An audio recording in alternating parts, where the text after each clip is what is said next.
今日咧講一個嘅議題就係咧早排江文偉江議員啦，咁就喺嗰個辯論裏邊咧就講呢個旅遊加文化。咁你知佢有個好好嘅 slogan， 大家都係比較係熟悉㗎啦，就係叫你食咗飯未啊？我覺得呢個其實幾好㗎，好帶得出我哋即係廣東人嘅嗰個嘅文化背後啊！你食咗飯未啊？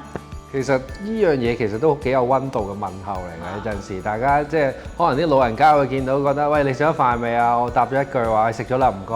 咁其實好多你可能譬如同啲保安員啊、啲老人家老友記去傾嘅時候咧，佢哋會覺得你關心佢。其實我覺得都幾 OK 啊。喂，但係你知唔知咧？你食咗飯未啊？跟住你話食咗啦，唔該。呢一段嘢咧仲有一個另外一個功能嘅，大家知唔知啊？我就真係唔知喎。你唔知喎？我要問下醫生啦。你知唔知打 C1嗰陣時咧，咪不停打嘅咁樣嘅？跟住咧，我哋就會逼嗰個人就講話，我哋就會問佢：你食咗飯未啊？跟住咧，要逼嗰個打 C1嗰個人講咧就係：我食咗飯啦，唔該，即刻唔打 C1嘅喎。醫學上都解得通嘅。點樣解得通？打 C1係個橫膈膜抽筋啊嘛，可能你突然間咁樣縮一縮我咁啊，諗一諗，跟住我食咗啦，咁跟住舒服晒咁樣。係啊，要加埋唔該喎，你唔講唔該都繼續打喎。唔該晒，即係我覺得咧，啲中國嘅文化咧，尤其是廣東話咧，即係變化萬千嘅。佢嗰個語氣咧，譬如啦、喂啊、嘅啊呢啲咧，其實如果你演繹得好咧，就係一個好嘅問候句嚟喎。但係如果你用得唔好嘅話咧，就好似成日去質人哋喎，發唔發覺咧？咁啊，即係睇下你點答啦。因為你食咗飯未啊？你食咗飯未啫？你食咗飯未啊？咁樣即係你大聲細聲個樣咁加加埋埋噶嘛。其實係嘅，因為有陣時好多時咧，大家溝通嘅時候咧，譬如我哋有啲電子通訊軟件嘅溝通嘅時候咧，你唔得閒打啲語氣啊、語氣詞啊、助語詞啊，甚至乎冇打表情符號嘅話咧，人哋會覺得你好惡啊，或者誤會咗你嘅意思。就係因為我哋廣東話文化入邊，語氣入邊喺我哋嘅表達意思入邊咧，係有一個好重要嘅功能啊。所以頭先之前講得好啱嘅，就係話，喂，我哋要有表情符號啊，我哋有啲唔同嘅語氣，咁先可以令到我哋喺廣東話文化溝通入邊更加有溫度，更加明白大家內心嘅意思。咁所以廣東話文化博大精深，對我哋平時接觸唔同嘅居民咧都好有影響。其實 Kelvin 你點睇啊？先後咧，我睇過一套電影咧，就黃子華同埋 Stephy 嘅，咁咧佢哋就 send WhatsApp 啦。喂，原來 WhatsApp 頭先你有講啊 emoji 啊嗰啲啦，原來佢哋咧點解會分手咧？點解會鬧交咧？就係中間有啲句子咧係冇咗逗號同冇咗句號，嗰個好好笑，都中晒招㗎喎。你可唔可以講翻出嚟啊？哇！我就唔係好記得啦，即係你咁樣乜乜冇咗個逗號就下次就我哋分手啦，拜拜嗰啲咁樣，冇咗逗號句號咧，原來就好中招嘅喎，係咪啊？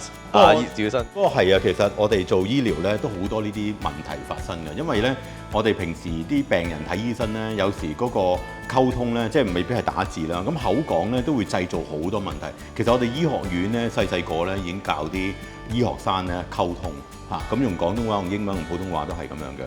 咁有時個醫學生咧，你知啦，即係通常讀得書多咧，跟住去到咁上下咧，講嘢咧就停晒咁樣嘅。咁突然間咧就答唔到個病人嚇，咁先唔好講佢係要關懷啊、愛心啊咁樣。咁佢病咪答佢病病啊！咁你點病啊？仲有幾耐命啊？咁樣哇！咁即係呢啲係好嚴重噶嘛。係咁，所以咧我哋就要訓練佢點樣係做埋個樣啊，有耐心，即係有溫度啊咁樣。啲禮儀啊嗰啲全部教晒。係啊，咁所以其實畢業嘅醫生咧，其實佢係。即係就算本身嗰個溝通技巧唔係好好咧，佢都真係要做得好啲。所以廣東嘅文化真係博大精深。有時尤其是我哋廣東話，全世界係最難學噶嘛。咁所以有時咧，我喺我哋溝通上面，我哋見到好多嘢。咁所以咧，無論醫學啦、其他 industry 啦、其他或者你講全世界裏邊咧，都好多產生好多好問題。講起睇醫生咧，我上次睇咗條片好好笑嘅，佢講廣東話咧點樣去表達咧，俾一啲即係佢內地嘅呢條片，佢咧點樣去翻譯俾一啲國語醫生咧？佢話有啲廣東人去睇醫生，我個心揦住個普通話點講咧？跟住我隻腳咧同埋個身咧好似奄痛啊，跟住咧跟住之後咧呢度又隱痛啊，哎呀好痕啊，周圍都痛啊！點樣周圍都痛咧？咁跟住翻譯奄痛啊，揦住嗰啲醫生有冇啲普通話啊或者廣東話有啲冇啲咁嘅趣事？哪年通啊！哇！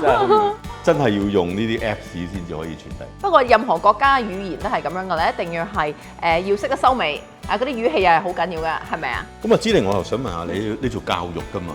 咁教嗰啲細路仔啲即係溝通啊廣東話係點樣咯？好有興趣。哦，如果我哋教書嗰啲咧，你知啲細路仔失控㗎嘛，咁一定係冇尾音㗎啦。喂，快啲做！你唔做我得，我影相俾你阿媽，就係咁樣啦，就係呢啲咁樣。不過平時我哋就好 nice 嘅，即係我都話你食咗燒賣未啊？咪即係嗰啲咁咯。媽就同阿媽講嗰個老師好惡啊，佢講嘢好惡啊。唔會嘅，我哋通常一啖砂糖一啖屎。Jeff 一啖砂糖一啖屎，普通話點講？我真係唔識啊啲咁難。不過其實我諗下次我哋有機會都要請一個新移民或者我哋啲港漂，睇下佢哋學習廣東話究竟有冇咩難處，因為其實好似頭先趙先生話齋，學廣東話都真係幾難嘅。咁但係如果真係想融入香港生活，學廣東話、了解廣東話嘅文化，其實都係幾有趣嘅一件事。